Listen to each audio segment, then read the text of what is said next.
The type of begging you can teach your dog to do is also the same thing as teaching your dog to sit pretty. This type of begging is a trick. It doesn't refer to teaching your dog to beg for food at the table. Sitting pretty is when your dog sits on his back feet with his front paws up in the air. Your dog will look like he's a rabbit sitting up and looking around. Here we present how to teach a dog to beg. This video will tell you how to teaching your dog to beg or sit pretty, training your dog to sit, and ensuring training success. Welcome to Creative Trove Studio. Method 1. Teaching your dog to beg or sit pretty. Number 1. Command your dog to sit. The beg or sit pretty trick should always start from a normal sitting position. To begin training, command your dog to sit. Don't reward him for this part of the process, unless you're also training him to sit. Once he's seated, pause for a few moments. Please refer to Part 2, Training Your Dog to Sit, if you need help training your dog to follow the sit command. Number 2. Hold a treat just above your dog's nose. While your dog is in a seated position, hold his treat just above his nose. He should have to look up to see your hand and the treat. Number 3. Say the beg command. Once your dog is looking up at the treat in your hand, say the word beg, or whatever other verbal command you'd like to use for this trick. If your dog stands up, or jumps up, in order to get to the treat, do not reward him. Simply ask him to go back into a sit. Most dogs, because they're already seated, will naturally raise their front paws off the ground in order to move their bodies closer to the treat. This is the behavior you're looking for. Number 4. Reward your dog when he's able to balance on his haunches. The beg or sit pretty trick requires that your dog has his front paws in the air in front of him, while he sits balances on his back feet and legs, i.e. haunches. When your dog is in this position, reward him with his treat and lots of praise. Number 5. Help your dog understand, if needed. If your dog isn't naturally going into the right position, or he's having trouble balancing, you can help him. For balancing, you can stand behind him and help support his back until he gets his balance. If he isn't putting his paws in the air, you can help him by lifting his paws off the ground to show him what you want. Number 6. Practice, practice, practice. Continue practicing the trick over and over again. After your dog has connected the word beg with the beg position, stop rewarding him with treats for performing the trick and just give him praise and affection. The point of this is to have your dog only do the command when you say the word beg, or whatever other word you've used. Your dog shouldn't learn to only do the trick if you're holding a treat in front of him. Number 7. Show off your dog's tricks. As a dog owner, there's probably nothing more satisfying than teaching your dog a trick and have him successfully perform it in front of other people. Your dog will also love this because he'll get lots of extra praise and attention from multiple people when he does a good job. Did this video help you? Let's comment below. Yes or no. Method 2. Training your dog to sit. Number 1. Bring your dog and some treats to a place where your dog can concentrate. Training your dog to sit is one of the easiest commands to teach, and it's an extremely useful command to have in your dog's repertoire. Start by standing in front of your dog and holding a treat near his nose. Number 2. Move your hand to lift the treat higher. Once your dog is aware of the treat in your hand, move your hand upwards so your dog follows it with his head. Your hand, and the treat, shouldn't be too high above your dog's head because the point of this exercise is to have your dog move his head upwards while moving his bum downwards, to a sit position.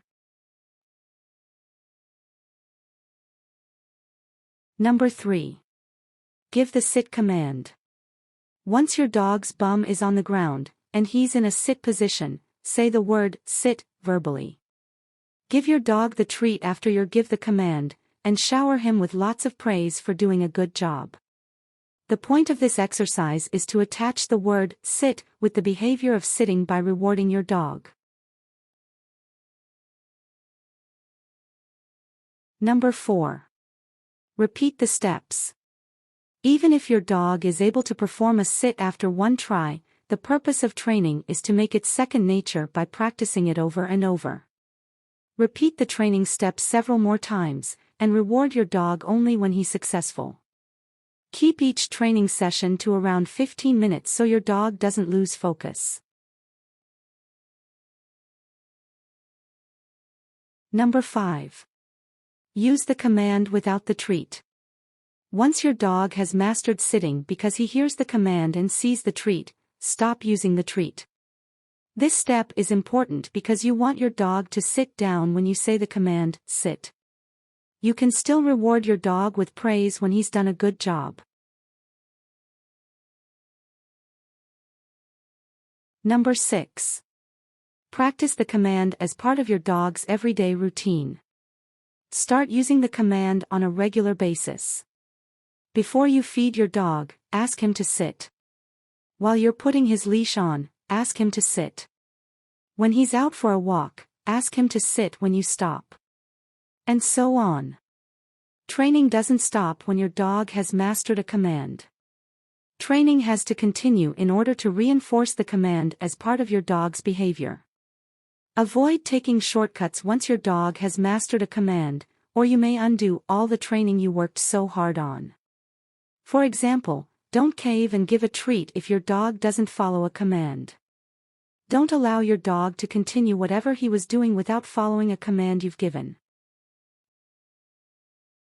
Did this video help you? Let's comment below. Yes or no. Method 3. Ensuring training success. Number 1. Make sure your dog already knows the sit command. Training your dog to beg or sit pretty will be a lot easier if he already knows the sit command. The beg or sit pretty trick always starts in a sit position, so if your dog doesn't already know this command, start by training him to sit. Number 2. Determine the reward that works best for your dog. Any successful training exercise needs an incentive. The incentive has to be something your dog really wants to have, and will pay attention to even if there are distractions around. Normally dog treats work well for an incentive, but not all dogs are enamored with treats. Some dogs don't need treats as incentive, but simply food. Use a portion of his daily kibble as his rewards during training. If your dog really likes attention, you may not need to use food or treats at all, you might simply be able to train him using praise. Number 3. Keep each training session under 15 minutes. Training in general requires focus and repetition, both on the part of the dog and from you. In order to ensure your dog, or you, doesn't lose focus while training, keep each session to around 15 minutes. While you can have more than one training session a day, spread them out. For example, perform one training session in the morning and another in the evening. Number 4. End on a high note. While in a training session, keep the experience fun and positive for your dog. Don't scold or yell or get upset. Training any animal is best accomplished using only positive reinforcement, e.g. rewards, not punishment. If you or your dog is getting frustrated or upset, stop the training session and try again later. Number 5. Decide if you want to use a clicker. This trick can easily be trained with and without a clicker. However, if your dog has already been trained with a clicker, it might help to use it here. If your dog has already associates a clicker sound with a treat, and knowing that he needs to perform a specific behavior to get that treat, he might catch on faster to this trick if you use a clicker.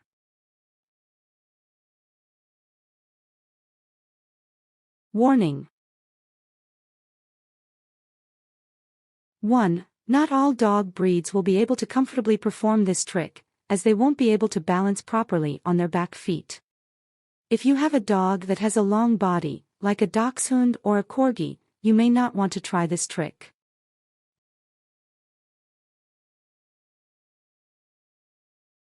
2. Some dogs may also not have enough strength in their back ends to perform the beg or sit pretty trick without a lot of effort.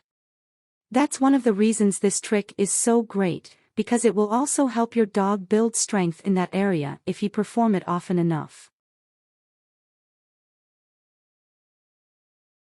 You may need to help support your dog until he developed enough strength, but he should eventually be able to do it on his own.